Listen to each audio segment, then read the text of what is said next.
Hey everyone, and welcome back to another episode of the CouchSide Sports Report. I'm Simon. That is Dylan. You're laughing already. And I haven't even said anything. That was cringe as. We're keeping it in. From me? No, not from you. From me. While you were talking, I gave the little. Oh God. Well, we're off to a great start already. But can I just say, sir, fantastic jumper there, mate. Oh, thank you. Yeah, This was a little bit of football one there. This was a bit of a splurge like 3 years ago. I brought this in like 2 other kits from the same team, which is Venezia in Italy. A shout out. Do I wear those kits often? No, but I have them in my closet and they look very nice. I need now to get a my favorite Italian football team, a Sassuolo.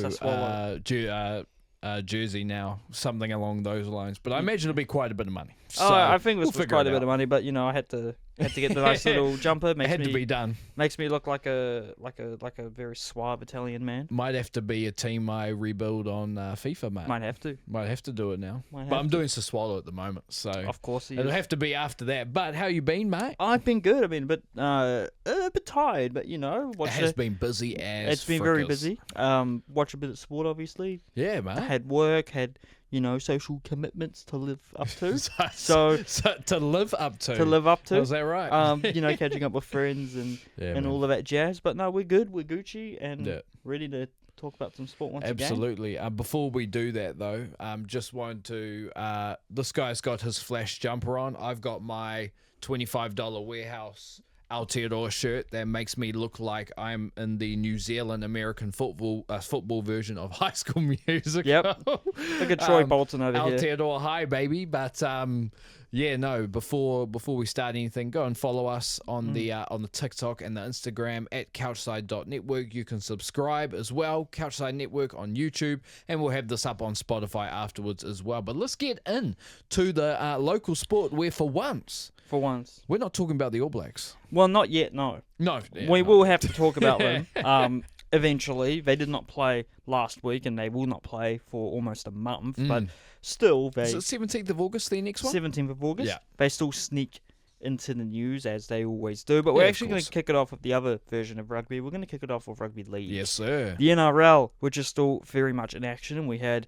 an action-packed round last week, which saw a number of interesting results, a couple of thumpings, and a couple of very, very close games, and also a couple of games which shouldn't have gone the way they did. The Roosters kicked off the week going down narrowly to the Storm 34-30, while the Cowboys bit the Dragons 38-32. Nothing too crazy there. Then you had the Broncos in the dying minutes thinking they'd won the game against the Parramatta Eels at home, only for Reece Walsh to be called offside, and the try disallowed in the dying minutes, seconds of the game, I believe. The Eels taking a win 22-20, which for the Warriors was great, because the Warriors being only 4 points ahead of the Broncos, a win for them would increase the gap on the Broncos to 6. The Warriors hosting the bottom place Titans at home at Mount Smart. Everyone was looking forward to this. Warriors lose 16-24. Yeah, we should not have. No. The Warriors started off very, very hot, very quick. Yes. I think went out to a 10-0 lead very quickly. The Titans equaled that just as quickly, and they took control of the game. Every single time we played the Titans, I feel, it just always seems to be the case, Jaden Campbell turns into the best player in the world. Every single time I've watched the Titans play, he's not even first choice, I think, at fullback or at first 5'8", or half where he was playing last week. He just seems to torch us. He's a pacey guy. He's the son of a former NRL player. Yeah, just seems to be able to weave through when he wants. I do think he'd be the first choice half for the Titans now. I'm pretty sure he is, only because I've seen him play a hell of a lot more this year. He's a future stud. He could be end up being one of the best players in the league, to be honest. If he stays fit and the Titans don't do what they always do and misuse young talent, then I think he'll be great. But speaking of the Warriors, there was still some, strong performers on the day. Unfortunately, the team effort wasn't great, and a lot of the criticism, online, has fallen on Dallin Watene-Zelezniak, DWZ. Unfortunately, his defense being called into question multiple times, being caught out of position just as the Warriors were conceding tries, always coming into his center and leaving the wing open for the opposition player. It's something which has happened a lot this season. It's something which was very visible this week. Now, we don't know if he's being told to do this, or this is him doing it on his own accord. We had that conversation last week. We did have that conversation last week, and I think we came to the conclusion that we couldn't recall another winger on the team doing the same thing.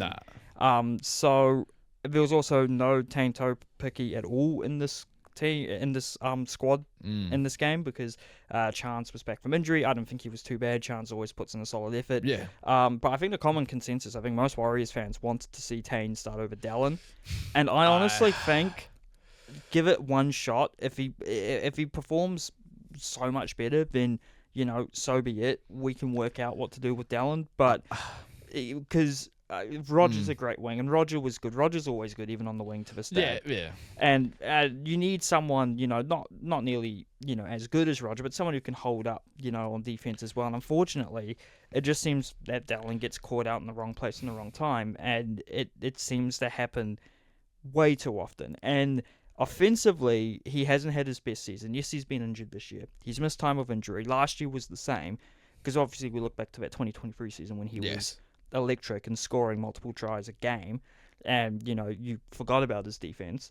But now it's more apparent, and Webby and the Warriors have to make that call. Do they persist with it? Do they try to train him out of whatever why he's doing this, or do they tell Tan, okay, you've been good all season, might as well put you on the team, might send Dallin to New South Wales Cup where he'll probably dominate alongside everyone else. But it's a question that a lot of people will be asking, and on Teamless Tuesday we will see if Webster makes a decision to drop him. This may be the first time that we disagree on something. Oh. This may be the first time. No, we've disagreed on things before. Oh, yeah, no, I mean in terms of... On the podcast, I think, I'm pretty sure we have. But in saying that, I actually think that with most of the criticism falling on Dallin Watson-Zelezniak is actually somewhat unfair. I think that it's a scapegoat. And yes, yes, it does,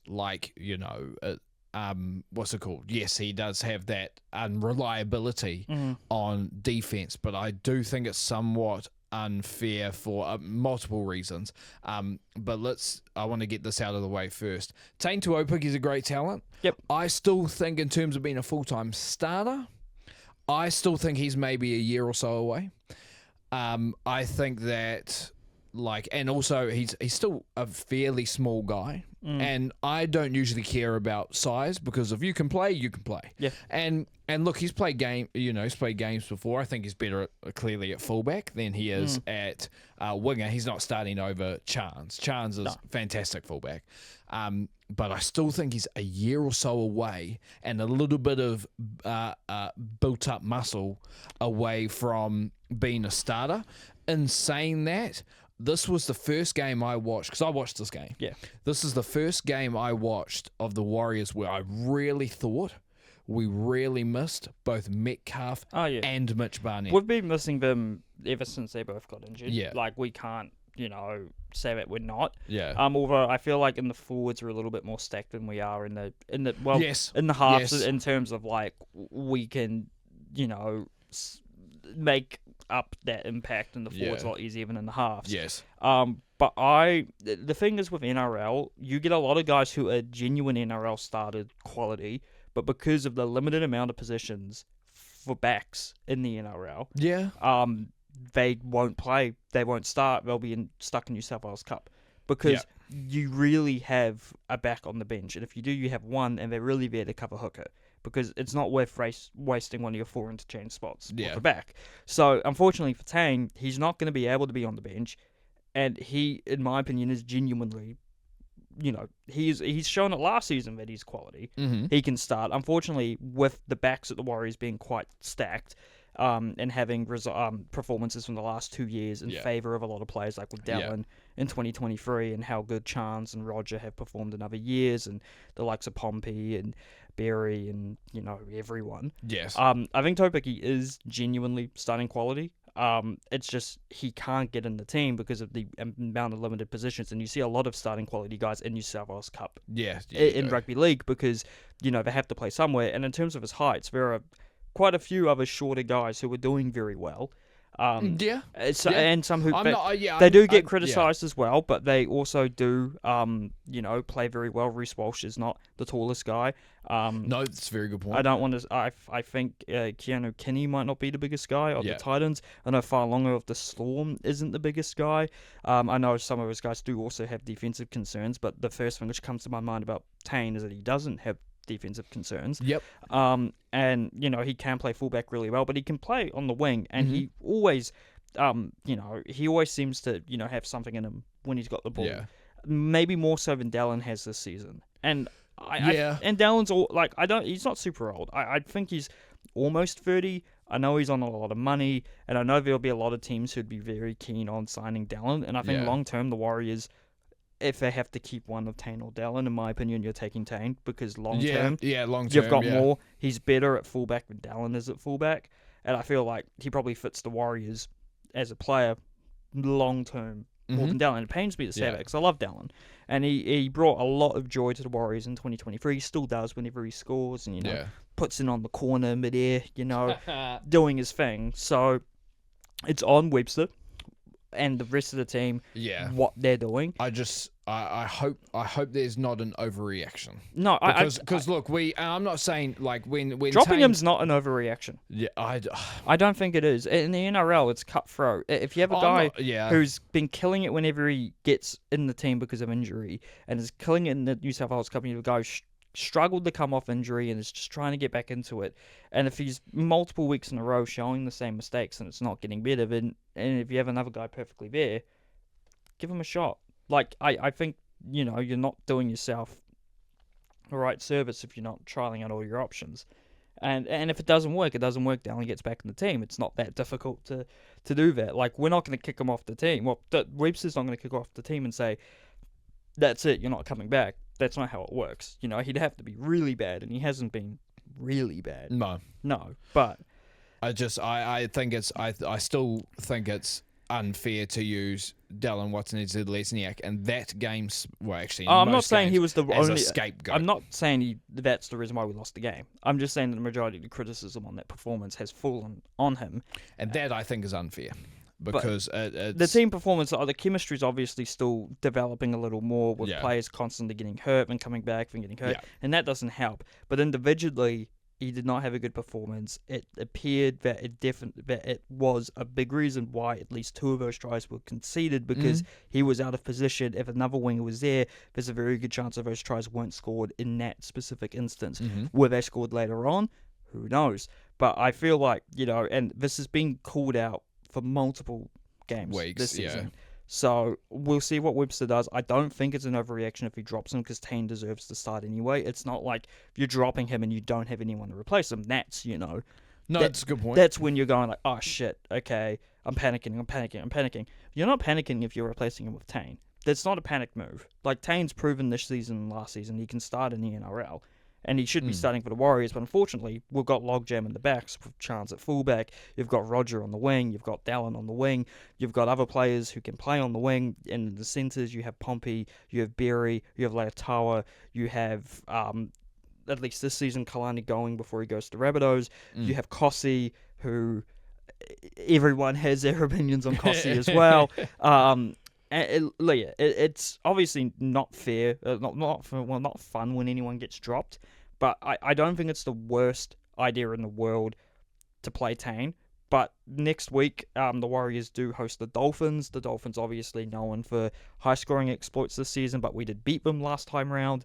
I believe Dallin did play that game, he did have to come up against a very formidable wing centre pairing of Hammer and Herbie Farnworth, and we still managed to take the win. So maybe that's, maybe Dallin will play better against the Dolphins and people will forget about this for another week, and then it's a good point. And we'll see. But if Dallin does start next week and the same things persist, the same mistakes happen, then you'd be looking into the game the week after being like, okay, we'll see what Webby does, man. We'll see what he does. Team list will be out on the day this podcast comes out. Team list Tuesday, so we'll see what decisions been taken. It's unfair that Tane doesn't get involved in the team at all.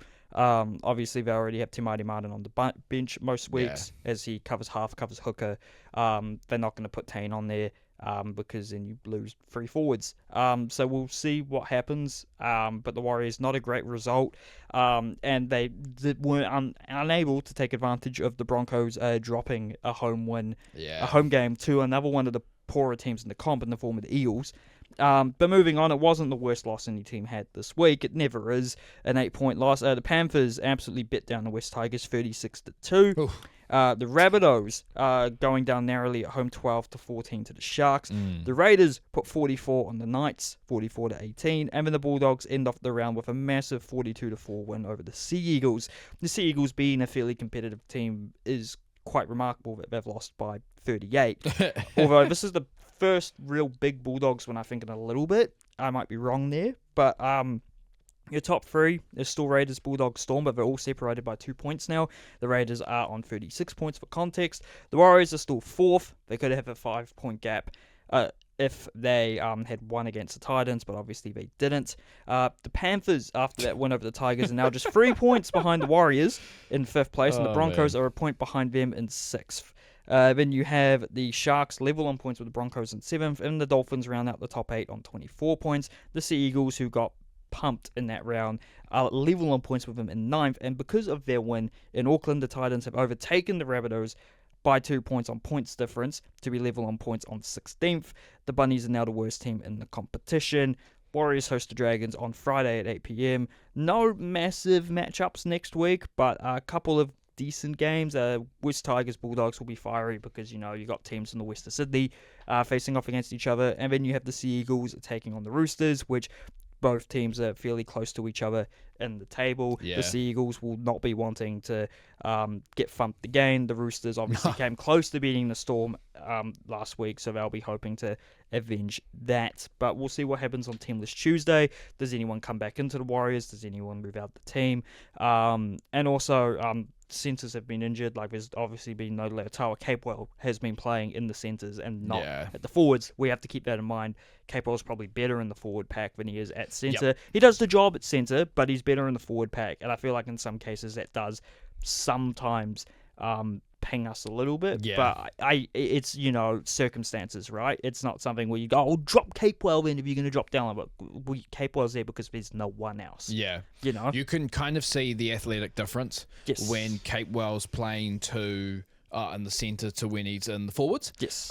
But at the same time, you're right. It's almost like next man up. He kind of has to play there because one, he can. Yes. But two, Leotawa has been playing in the New South Wales Cup, but he was injured for quite a bit. Yeah. Rocco Berry just can't seem to get a break. Yeah, man. And then Adam Pompey's been fantastic this year. So. Adam Pompey is a very underrated player. I think one of my friends said he just screams out to him that he's the type of back the Titans would overpay on, and he'd underperform there, which I thought was a very funny, statement to make, because there have been various high-profile Warriors backs who have moved to the Titans on big deals and not performed there. I think Ken, I don't know his name's Ken, the winger Ken. Forgot his last name. Brother Ken. He was a guy who at the Warriors was absolutely unstoppable on the wing, and then ended up moving to the Titans, and it didn't end up well for him, unfortunately. But moving on from the NRL, we will quickly talk about the NRLW before we go into the next thing. NRLW, the Warriors had the first game of the week, unfortunately going down at home 10-20 against the Titans. At least they're scoring tries. That's the thing I want to say. At least they're scoring. At least they're not getting pumped, because they're a brand new team in the comp. You'd be scared that they're going to be outclassed every game. They're not going to score anything. They're not going to be within 15 points of the other team. But they only lost by 10. This season's obviously building a foundation for the Warriors women's team to be great. Yeah. It was very unlikely that they'd join the league and be incredible, because they're bringing in a lot of players who'd never played in NRLW before, or a lot of players who weren't, and not even counting the former Black Ferns and Black Fern Sevens players, like players from rugby league circles in New Zealand who'd never played NRLW, and players who had played NRLW but weren't key players, and then some who had a lot of experience. So I'm honestly, every result for the Warriors women's team this year, I'm like, look, as long as we're not getting destroyed, I'm happy with this. That's a good point. And at least we're not last. And like it seems to be every week, there were worse losses for other teams. The Roosters beating the Bulldogs 42-22. The Cowboys beating the Raiders 26-0. The Eels going down at home 6-30 to the Knights. The Dragons also losing by 6-30 to the Broncos. I don't know if it's a typo. And the Sharks narrowly beating the Tigers 20-16. The Warriors are away to the Cowboys next Sunday at 1:50 p.m. And moving on to the netball. And makes this me sick. Makes me sick to my stomach. Sick. I have a friend. So this game was the Northern Mystics taking on the Mainland Tactics in Auckland. I have a friend who was born and raised in Auckland. Just played netball her whole life. Born and raised in Auckland. Supports the Tactics. Typical. Yeah. It's sick. It's every time I try to convince her out of it, and she's like, no, I just like the Tactics. But she picked bullcrap. She picked a good year to be a Tactics fan, because the Mystics, who actually pumped the Tactics in the last regular season game they played against each other, just did not get firing. I watched the first half of this. The Mystics go down 46-58. The Tactics just got off to a flyer. They were passing the ball well. They weren't, troubling the Mystics' defense. They couldn't, do anything about it. But getting to the other side of the court, scoring, turnover. The Mystics just couldn't keep the ball straight. Like, passes were going haywire. The shooting was a little bit skittish at first, I noticed. I was like, I think the first shot of the game, they actually missed and had to catch the ball back and start again. I'm like, that's not great, because you have games in netball where, your shooters go 100%, 99%. What do you mean you're missing your first shot of the game? But, it's great for the Tactics, let's be real. Is it the Tactics' first one? Yes, it's Canterbury's first ever pro netball victory in 28 years of existence. The teams before the Tactics never won anything, and the Tactics have never won a domestic title. The Mystics missed the opportunity to go 3 in a row, but, they still made the final. They're still minor premiers. They just weren't able to get going. It's a great win for the Tactics. Auckland bias aside, it's good for them. Good to see the other regions test victory in sports. Obviously, Canterbury pretty successful, but netball was the one thing they hadn't really sniffed. So, props to them. And here we go. They get to get everything. Don't worry. Sick of it, mate. Auckland has had everything more recently than you've probably. No, this is a good point, and we do actually pretty much have most of the talent anyway. Yeah, we have most of the talent. It's sometimes a victim of having all that talent. They have to go everywhere else, and we end up picking up the wrong talent to keep. The biggest example of that being the Blues in the 2010s, just not keeping the right local talent, not giving the right local talent the opportunities, and you have guys like Waisake Naholo, Malakai Fekitoa, all leave and do great things elsewhere. Your big naming signings like Ma'ononu and Benji Marshall just don't fire the way they should have. Although, shout out to Piti Wepu, who came in and he was actually fine for the Blues. He was one of those high-profile players who brought in, and we just became the worst team in the league. But I always liked Piti Wepu. He was great. He's always a good guy, He's always a good guy, I wish we could have found a capable fly half in that era, because we just didn't have one. No, it would have been nice. Although, honestly, what was stopping us playing Albie Matthewson at 9, Evan Piti Wepu at 10? That probably would have worked. It possibly would have worked. But then we decided to sign Benji Marshall and only play him 6 games and then let him go back to league. So, yeah, to be fair, if we talk about this long enough, we'll get just more frustrated. But congratulations, respect to the Tactics. Yeah, congratulations. For winning the ANZ Premiership. It'll be interesting to see who gets picked for the Ferns. It will be, especially now with that new rule that we talked about last week, the eligibility rules. I was talking to the same mate, and she was saying that it's good that Grace will be able to be named, but she's like, it kind of sucks for the goal shoots, and I forgot the names she specifically said, but the goal shoot in the ANZ Premiership would have been selected in place of her. Yeah. But I guess that's just what happens with it. I guess I don't think it's literally sport. I don't think it's gonna the whole team. I don't think every single player is gonna be picked from overseas in the future. I think it will be maintained to some level, but. Yeah, we'll see what happens. I assume Nweke gets picked for the Silver Ferns, later this year, and got the wrong sporting code there. We're not talking about rugby. Mate, we're about to talk about the Black Ferns, but the Silver Ferns are no World Cup this year, I believe. No World Cup this year. But there will be, I assume, Constellation Cup matches and whatnot. I also don't know if Commonwealth Games still has netball, because obviously Commonwealth Games is next year, but they've completely reduced the amount of sports because it was supposed to be held in the state of Victoria in Australia, and then they were like, actually, no, we can't afford it. And so Glasgow last minute said we can host it, but it has to be reduced. And I think there's only like 10 sports or something. Yeah, so crazy I'm like that. not sure. Apparently, though, there's still interest to host the games from 2030 onwards, and I don't think that'd be reduced. Apparently, we're looking at it in 2034, which, hey, so be it. We haven't hosted the game since 1990. I'd be interested to see if we could fit the entire thing. But... Commonwealth Games, yeah.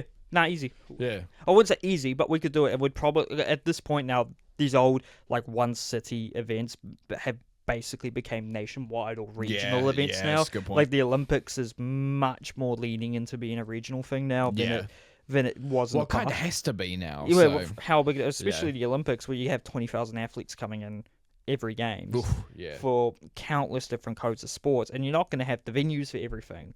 Like, if Auckland was hosting the Olympics, a lot of, like, you'd be taking cycling probably out to Cambridge, and you'd be taking the rowing out to, like, Lake Karapiro, and, you'd be taking stuff to other parts of the country because there'd be substandard facilities in Auckland. That's very true. But we're getting off track.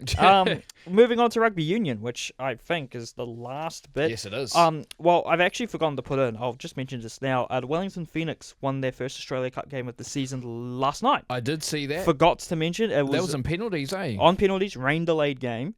So it got delayed for a hot minute, and then they won on penalties against Perth Glory. They're through to the next round. Auckland FC play, when this podcast comes out, tonight in the Gold Coast against the Knights. So good luck to the Black Knights. Before that, I'm going to double check this because I think I may have said this last week, but I can't believe it that somehow Mr.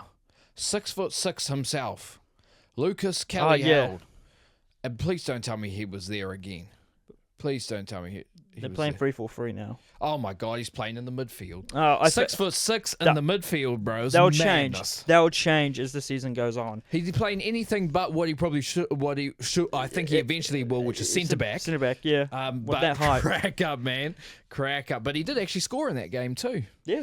Fair enough. He scored the one goal. And I think he may have scored the winning penalty kick or one of the penalty kicks. Yeah. So, although the Perth Glory, not a great start for their new high-profile centre-back signing, Vanuatu and Brian Caltech, spelled his name wrong on the kit. So he was he was rocking Caltech for his first game as a Perth Glory player. And he didn't notice? Well, he probably did. He probably went into the changing room and saw his name that he's known his whole life was not spelled correctly. Yeah. So what was it? What's his... So it's Kaltak, but they spelled the last A with an E. Wow. So everyone noticed, like, that's not right. Everybody go for him for free gas. No, missing the C at the start there. No, that's pretty rough though. It's not great, but there you go. Might as well. But rugby union. Move on to the rugby union. The Blackfern squad has been announced, and we do have the squad written down. And I think Dylan's going to force me to. Nah, I'm not going to do you like that. Do you want me to read the names out? Oh no, I can. Well, how about this? You do the forwards, I'll do the backs. Oh yeah, you get the much more recognisable players. I do, and I get. Well, no, there's a lot of very top forwards here. Right. Anyway, before we start reading these names off, was surprised at how young we went. Yeah, I feel like it's not the worst idea because we're clearly entering a bit of a newer generation in women's rugby here, where we're getting a lot of younger players all popping up all of a sudden, just as good as the players already involved. Yeah. So might as well tap into that crop now. And look, if we don't win the World Cup this year, we've still got the World Cup in 4 years' time, where these guys are going to be 4 years older, 4 years more into a professional career.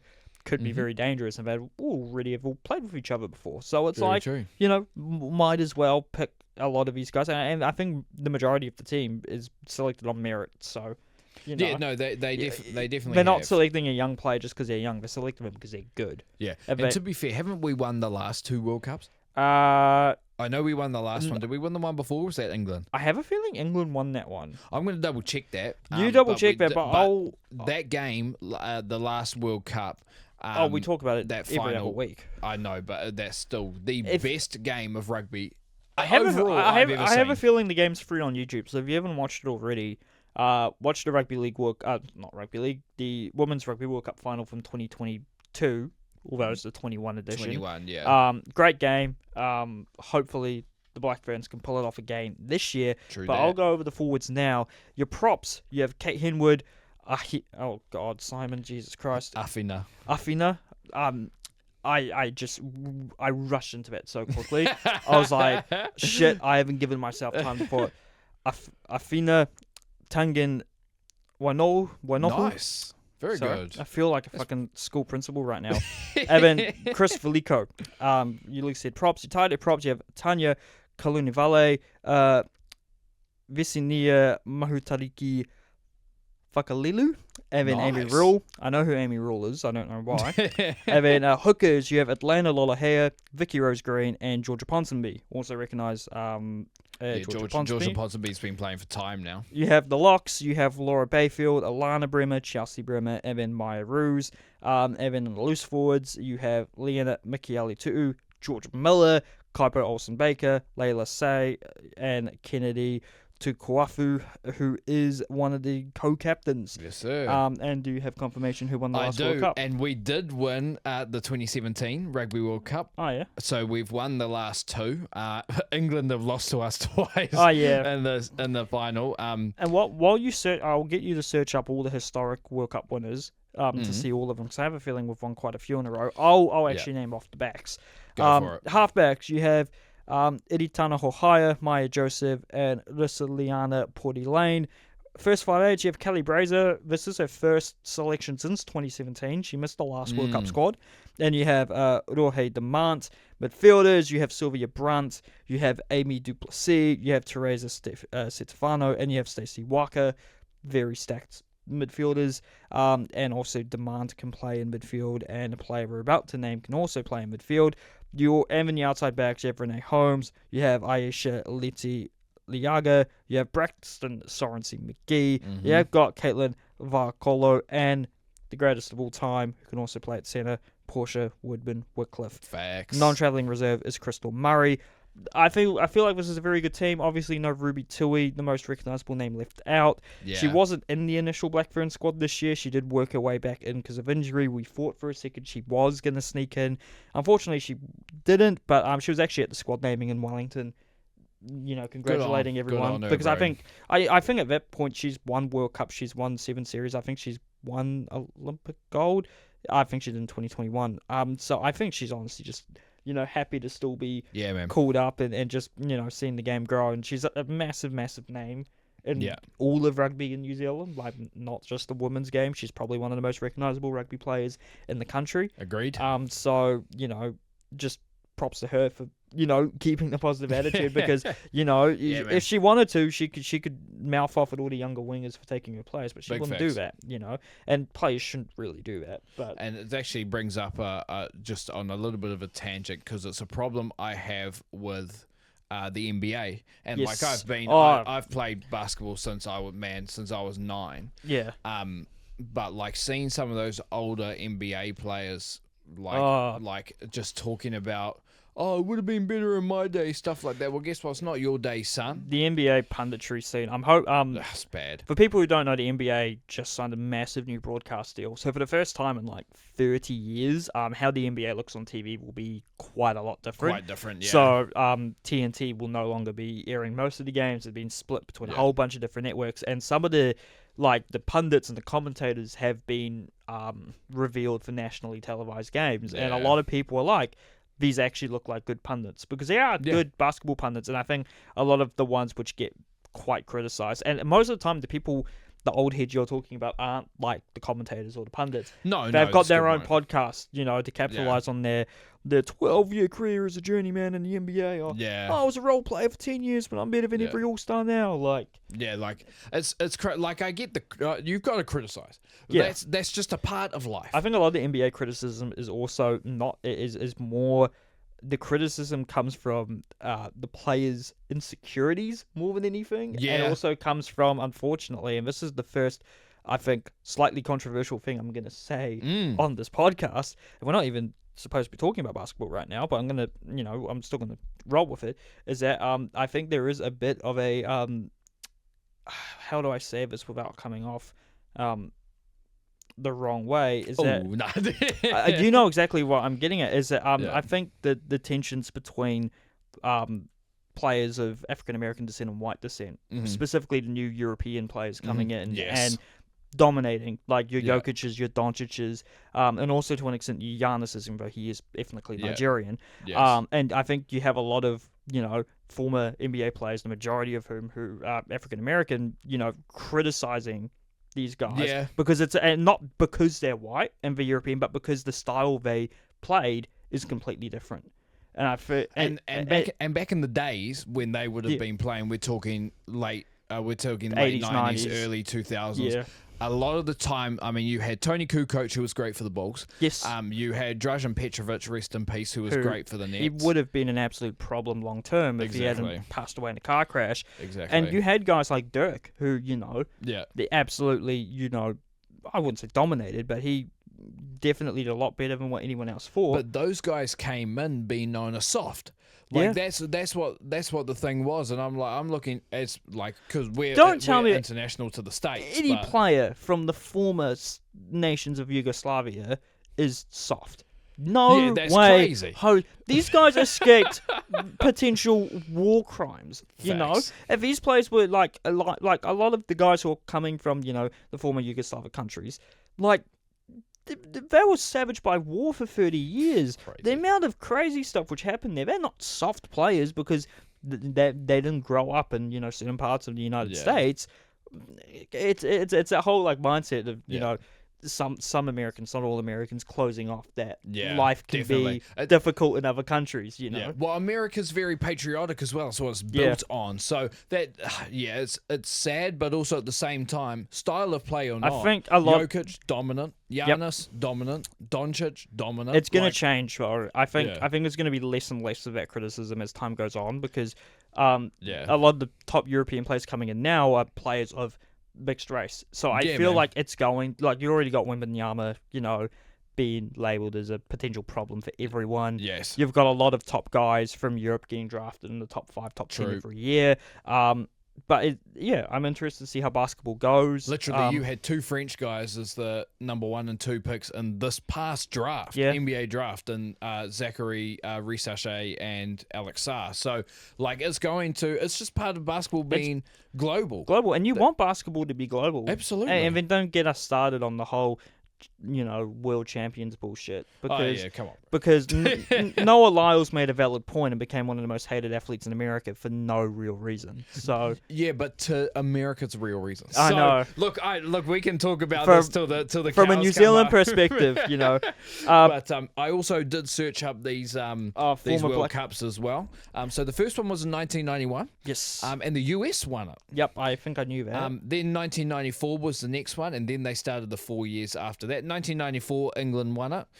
Then 98, 2002, 2006, and 2010, we won it, the Kiwis. So it was 2014 England won it. 2014 England won it.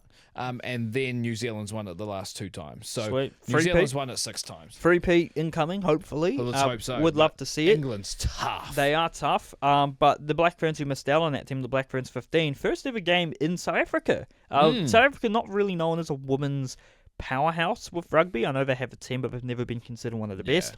A narrow win for what would probably be, a full second team squad. New Zealand getting win 34-26. Yes, sir.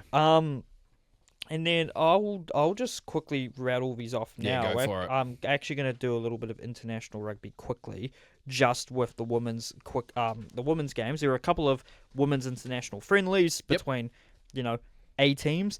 You had an upset with Italy beating Scotland 34-29. Another upset, Australia losing to Wales 12-21. And then Japan facing Spain, and Japan winning at home 30-19. Yep. Important note, both of these teams will face New Zealand in the group stage at the World Cup later. Next month. Yes. And Spain, I believe, is the first game we play at that World Cup. Yeah, we do. And moving... Which we will cover on here as well, by the way. Which we will be covering, and my sleep schedule is probably a bit scared. On to the All Blacks. Their Rugby Championship squad will be named on August 4th, which is Monday, so next podcast we will be talking about it. Although it was rumoured he would be named in the squad because he had been named in the Tasman NPC team, Lester Whainauku is expected not to be eligible for the squad. Yep. Could maybe see him at the end of the year, depending on how he does in the NPC. I see him as a brilliant option for Scott Robertson to fill in at 13 at the first opportunity because he's not convinced about Billy Proctor, Rico Ioane, or Anton Leonard-Brown. Yeah. I feel like he's going to get shoved in there, and he'll probably play all right, and he'll probably keep the position until a new player who's currently not in the All Blacks breaks his way into the team. You know what's crazy, though? Because to me, and I've said this to you, I don't think Lester Whanganuku comes back from France, where he was doing very well. Yes. I don't think he comes back without some sort of guarantee that he's going to be in that World Cup squad or the All Blacks. And you've already got 6 centres. Yeah. Are you going to select 7? No, I think what's going to happen is that Rico will now be classified full term as a winger. And then you'll have the extra positions come in when you can name another centre, and that will probably be Leicester, because out of the centres who didn't get named, there weren't any centres which missed out because of injury. The only contentious centre was David Haverley, and if Razor isn't selecting David Haverley, then I don't think we can say Crusaders bias doesn't exist. Depends on position. Severus got it because there's no one else on the wing, unfortunately. But that will be interesting to see. And then NPC starts this weekend. Actually starts on Thursday with Auckland hosting Waikato. Teams aren't out for that game yet. I assume they'll be out soon. All the NPC squads are out for the year. Farah Palmer Cup, the women's equivalent of NPC, starts next weekend. The NPC format, every team plays 10 regular season games for the quarters. The matchups are based on their position from the previous season. So all the teams who finished with an even number position play all the other even numbered teams, and the same with the odds. And then there's a couple of crossover games, so that's how they get to 10. So I've got all the games here. Auckland Waikato, big local derby. Although the crowd will probably be about 2,000 at Eden Park, because unfortunately people don't show up to NPC games. Some heavy hitting games. There's some derbies and some big clashes. Wellington v Canterbury and Southland versus Otago. Your favourite Southern Classic. The Southern Classic. In the first round of the season. Other games include all the other games are Manawatu versus North Harbour. Great little matchup there. You got some great guys in Manawatu. The young Fijian fly half, Armstrong Ravola. And then North Harbour have, the likes of Pellegrini, the likes of... It's my guys. Your guys. They've got way more players. So I actually think... no, they've got a very good team. Yeah. I have to look. Did Mark Talia get named in the North Harbour squad? I think he might have. Yeah.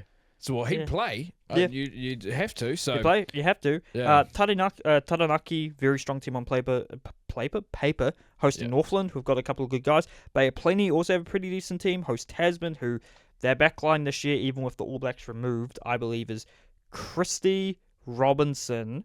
The wingers are going to let me down. But the centre pairing is like... Macca Springer. Macca Springer, you have Almore, Whainau Nuku, and Shea Fihaki. Is Shea Fihaki a Tasman guy? I believe so. And then you will have one other random Tasman back who's good. It's a very strong... I'm pretty sure in their preseason game they played Tane Robinson at 15. Oh, yeah, they probably did. Yeah. But Tasman just seemed to be produced... I think Nelson is like... I don't think it's a secret hotbed for young rugby players in this country, because they've been producing great players for years, for a while now. Like Will Jordan's a Nelson guy, and True. A lot of other top talent from Tasman.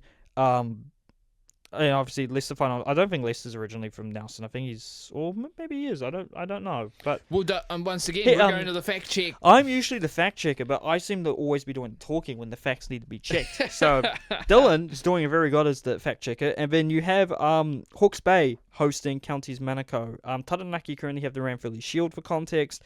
You defended every home game, right?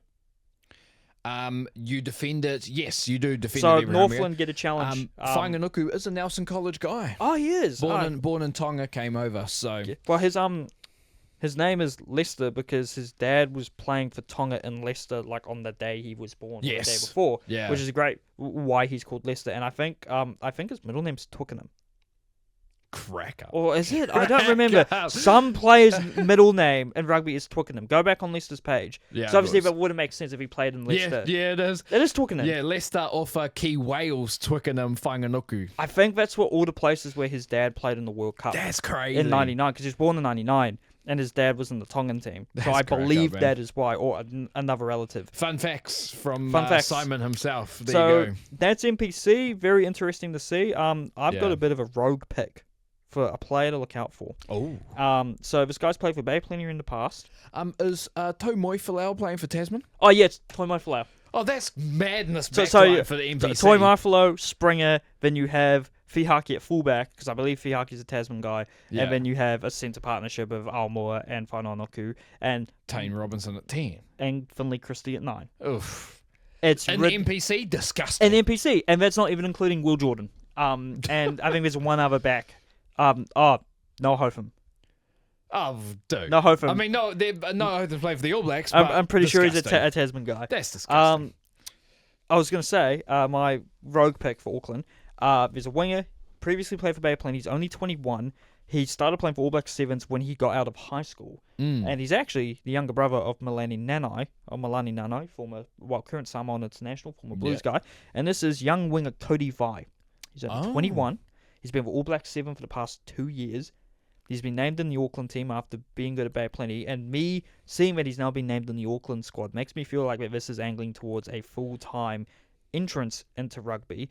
Yeah. 15s, possibly much like the explosiveness Caleb Tangito has had. True. I don't know if he'll get there straight away, but Bay Plenty, very good last year, made the final and lost in the final. I think he played quite often for them. So keep an eye out for Cody Vai, because if he's balling for Auckland, could see him in a Blues jersey, because they need to sign a winger next year. Yeah, true. And we could be in for a little bit of a treat. But that's my little rogue player. Like I gave us Kyron Toimai Falau in the first episode of the whole podcast. That's and true. look where we are now.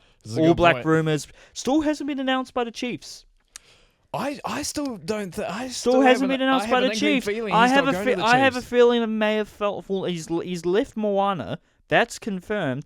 But I have a suspicion, I'm hoping the Blues have fucking pulled it out of their ass. Because they need a winger, and he wouldn't have to leave fucking cities. He wouldn't have to change cities. He could live in the same house he lives in now. Because the difference between going to Albany and going to Kingsland is, well, technically they train in Green Lane, near the showgrounds. Kyron, see the light. You're gonna be starting if you come here. You've pissed off everybody else in New Zealand by saying "see the light, come to." Because okay, Crusaders fans will probably disagree because he's a Nelson guy, so they'll be saying, "Oh, why isn't he playing they've for got us?" Sevu Reece. But Highlanders and Hurricanes, lads, guys, you can understand we don't want the Chiefs to have him, right? You can look at the facts and go, yeah, the Blues should take him, right? And you would be like, oh, nah. No, we don't want the Blues to have him. But look, Highlanders, you have Tangito. We gave you Tangito. You can't complain. Hurricanes, you have the Holo. You have the other. You have Whingi Ngofo. And the other winger who's good. Punivai. Yeah, Hurricanes, you guys are fine. The Blues, we have Caleb Clark and who? Caleb Clark and who? AJ Lamb's the centre. Don't tell me otherwise. Caleb Clark and who? But a little bit of Cole Forbes disrespect there, but bloody spat on my mic. God, great start. That's getting clipped, man. But I think that's a perfect way to get into the international sport, man. Yeah, I think it's a perfect way to do it. And we're kicking it off with the F1, brum brum, and we're in Spa. We're in Belgium. That's a shocker. Brum brum. Vroom vroom. Oh man. Yep, we are kicking it off with the F1. I didn't actually know, and I was tell my parents who now watch Formula One. Oh, so do mine. And now they're talking like, oh yeah, the thrust wasn't good over here. Yeah, the wind was a bit my off parents over are there. like expert. Both my parents are experts. It's crazy. They think they're experts. I or they actually experts. I wouldn't say that to their face. No, but that's why we do a podcast. But they'll see this and they'll be like, Simon, you're talking shit about us on the podcast. And then my parents will look at this and be like, yeah, typical. Typical. But no, I didn't actually know there was a sprint race at Spa. It was the Belgian Grand Prix for F1, aka Spa. I never know it's a sprint race until it's about to happen. Yeah. So that's how I found out it was a sprint race. Yeah. But yeah, sprint race. Nothing really happened because I watched this, and apart from, well, it's hard for anything to happen in the sprint race. Well, you're 15 laps, but it was good weather. In the sprint race, it was. Apart from Max overtaking Piastri very early in the race by just trusting his tyres when Piastri didn't. Yep.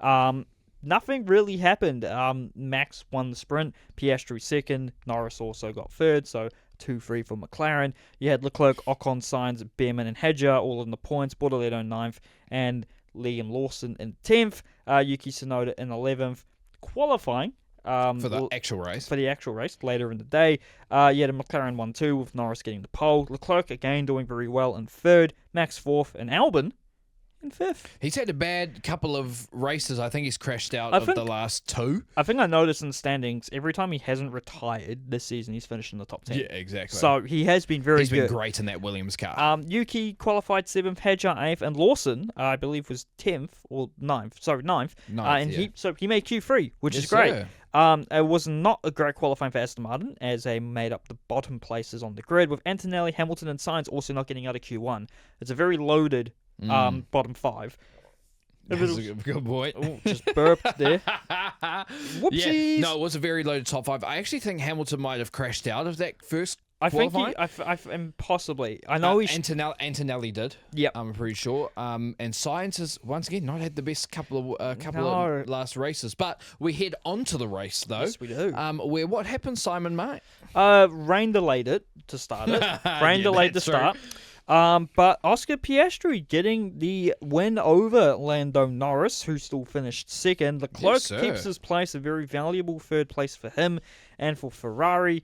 And then Max kept his place, finishing fourth. Russell moved up into fifth and Albon down into sixth. Still a good finish for him. Lewis Hamilton, massive effort from him from the bottom 5 to 7th.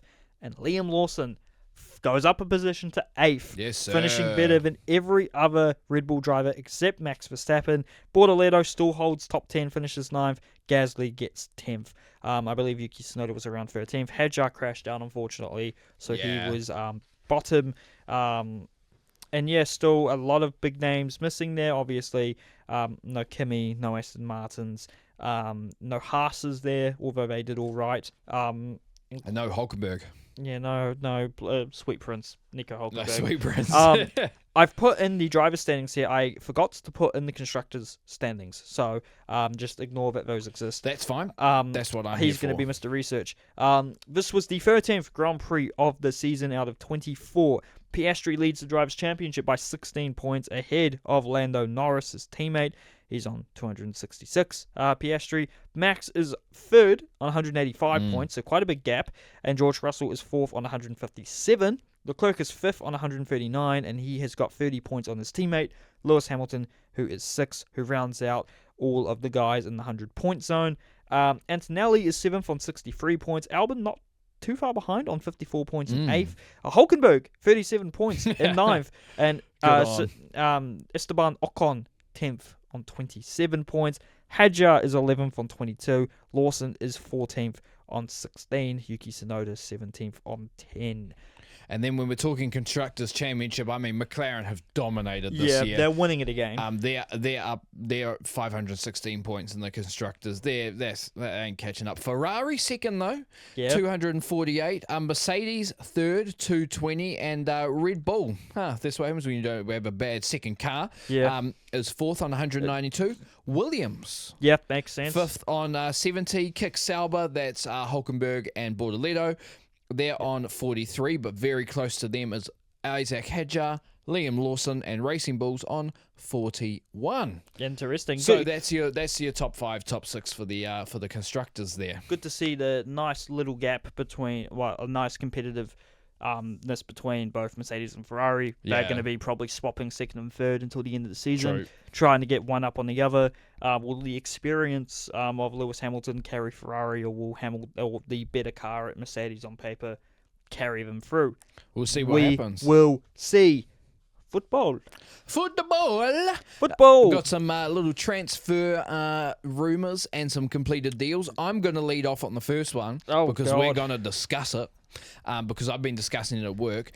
So Liverpool, of course, signed Hugo Ekitike, who Newcastle, I believe, wanted. Liverpool wanted Isak. It sounds like Newcastle were like, nah, Isak's not going with you guys. So Liverpool said, nah, that's all cool. We'll sign Ekitike instead. Well, guess what? Isak wants out from the looks of it. He's poised to leave Newcastle and is still linked with Liverpool. Well, not just linked with Liverpool. That's the only team he wants. Yes. So Liverpool in the prime position to sign Isak, and they have the 150 million euros, which is purported to spend on him. So this is Huge. More context is that Luis Diaz is leaving Liverpool, Yes. winger, to Bayern Munich for 75 million euros, so that's about half of that 150. Yep. They just brought a massive new striker. They're going to buy another one. You have two massive strikers. Yes, you lose Diaz, but you still have Salah. You still have Gakpo. You still have, for now, Chiesa, but he's about to leave, and Nunez, who's also about to leave. Mm-hmm. You have other players like McAllister and Szoboszlai who can move further up the pitch. You have guys like Gravenberch at the team as well. Still got do you say McAllister? McAllister, as well? yeah. McAllister still, that's the starting. I think you still have Endo as well. Yep. Very yep, underrated player. Wataru Endo, but yeah, this He's is... still got some other young guys there. Harvey Elliott, Curtis Jones. Yes. You got some guys. I mean, and I said this to you off mic, and I've been speaking to Liverpool fans at work as well. I think Liverpool have done this right. Like they've been known as conservative, but they've built up, they've developed, their talent that they already had around them. I won't say they became a big team. They've always been a big team. Yeah. But I believe that they've said, you know what, we smell blood in the water. It's time for us to go out and spend, and that's exactly what they've done. Yeah. Frimpong, Wirtz, my guys from Leverkusen. I forgot about brought. Wirtz. Yeah, sorry. Yeah. Florian Wirtz. Yeah. Then you got Kirkers from Bournemouth, who was one of the best left backs in the league last year. Yep. You also, and then you got Hugo Ekitike. So, did they also buy? Who else? Did they buy somebody else? I can't remember. But they've spent quite a lot. Liverpool spent a lot of money, but they've spent it at the right time. They've saved it up. They didn't sign a single player apart from Chiesa last season. Yeah. So this is a massive change to that. And I personally think that's the right way to do it. Like, it's not, you're not spending money for the sake of spending money. They're spending money on players they want and need. Yeah, so I think, respect. I respect that because I think that's the way that it should be done. Because you see, I mean, look at us. We're casually throwing around $75 million for a person as a conversation. But I think Liverpool have done it the right way, man. And I do really hope they get Isak because I'd love to see him on that Liverpool team. It's going to be absolutely nuts how they manage everything together. Would new players get played out of position? What goes on in that situation? But at the same time, with Luis Diaz now gone, they have somewhat been linked to one Rodrigo. If they get Rodrigo, I think that's over. I personally don't think they're going to sign both Isak and Rodrigo. Yeah, I'm not sure they'll be able to. But we'll see what happens. But that's absolutely nuts. It's just not ideal for Newcastle because most of the major striker availabilities are now been completed. Gone, yeah. Apart from Benjamin Šeško of RB Leipzig. RB Leipzig. Still very young striker. I think he's Slovenian. Yes. Been at Leipzig for a little bit. He was linked to Arsenal earlier this transfer window. They ended up going up with someone else. We will cover in a sec. Mm-hmm. But Šeško's still available. Newcastle are now keen on him. So more of an unproven player they'll have to settle for, but not the worst player to buy in. And to be fair, Bundesliga guys do translate pretty well to the Premier League. Some do, some don't. It's a bit of a mixed bag, but for the sake of it, I hope most of them do translate well. True that. Victor Gyökeres has officially joined Arsenal after a massive couple of years debating where he was going to go to from Sporting Club de Portugal. He's joined Arsenal for 63.5 million euros, 15 million in add-ons.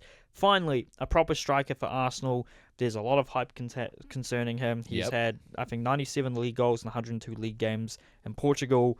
So, very high price tag for a 27-year-old. They'll be hoping he gets off the ground running straight away. I can't wait to see how Arsenal do use him because you'd assume he'd be starting. Arsenal still interested in Crystal Palace's Eberechi Eze. He would be a very, very, very good player to add into that team. They did they signed Madueke, Noni Madueke earlier on. And Christian Mosquera has also been confirmed by them as well. They've also got Christian Norgard from Brentford. Yep. They signed Kepa as well from Arsenal. So they've Kepa from Chelsea. Did he go Chelsea? Yeah, sorry, from Chelsea. Yeah. He was at Bournemouth last season, I believe. That's right. Yeah. But it's great for Arsenal recruiting in the way they probably need to. Yeah, do they sign someone else? I don't know. I don't think they did. And But obviously, it's going to be they've got interesting. Lewis Skelly, obviously, at recent Yes. promotion with Nwanetti. And apparently, according to the people who watched their last preseason friendly last night against Newcastle, they have an incarnation of Lionel Messi on the team, if you would like to believe. Not just Arsenal fans, but other football fans watching the game. It doesn't matter. Arsenal fans are like Dallas Cowboy fans in the NFL. No, but this is not Arsenal fans saying this. This is genuine, like just normal football fans. Young players get hyped up all the time. Actually, I know it's a little bit of a tangent, but I was watching a FIFA rebuild YouTuber. Oh yeah. Docs. His name's Docs. Yeah, Docs. Docs. I mean, Ledger. Well, over 10 years ago. But I was watching an old video of his, and he said that he was talking specifically about Ross Barkley, but he was talking about like when you have those young prodigal guys, you really, really hype them up, and if they don't live somewhat up to that hype, then they're bust. Yeah. So he used Ross Barkley as an example, who was like hyped up to be the man. Didn't end up being that, but has had a fantastic career anyway, especially lately with was it Aston Villa? Aston Villa. Yeah, with Aston Villa. So we'll see if that hype continues, because I do think young players get way too hyped, and then we think they failed when they absolutely have. And I don't agree with just putting on a Messi comparison to anyone. The player in question is Max Dowman. I've heard of him before. We'll see if he gets involved in the team this year at Arsenal, because he's only 15. So we'll see what happens. Oh my goodness! Because man. You don't see a lot of 15-year-olds playing pro football. So true that. We'll see it. Moving on to Chelsea, they're heavily linked and probably going to sign Xavi Simons. Simons. Yeah, Xavi Simons. Is it Simons or Simons? Simons, possibly. Well, we know who he is from. Is he Leipzig? He's at RB Leipzig. Yeah. Was a well-known Barcelona youth academy player when he was like 10 or 11. Then moved to PSG in his mid-teens. Obviously wasn't going to get a lot of playtime there, and ended up at RB Leipzig, where he's ended up staying and playing very well for them. He's been fantastic. He's been great for them. He's linked with Chelsea, as is very promising young Dutch defender Jorel Hato, who's a Football Manager wonder kid. Good for him. Also, we know that Luis Diaz is on his way to Bayern. Darwin Núñez is also expected to leave Liverpool. This is going to help them sign Isak. True. Morgan Gibbs White is not going to Spurs. He signed a new Nottingham Forest deal. A lot of people believe that their owner basically forced him to sign the deal. It's quite funny, the video. Like, he's standing with the owner. He's like, and it's like a gun's being pointed to him off camera. It's a bit funny, but it's good for Forest and for Chris Wood, as they keep one of their key players. The Marcus Rashford loan deal for Man United to Barca has been confirmed. James Trafford, young goalie who was at Burnley, has returned to his team before Burnley, Man City, via their buyback course, despite interest from Newcastle.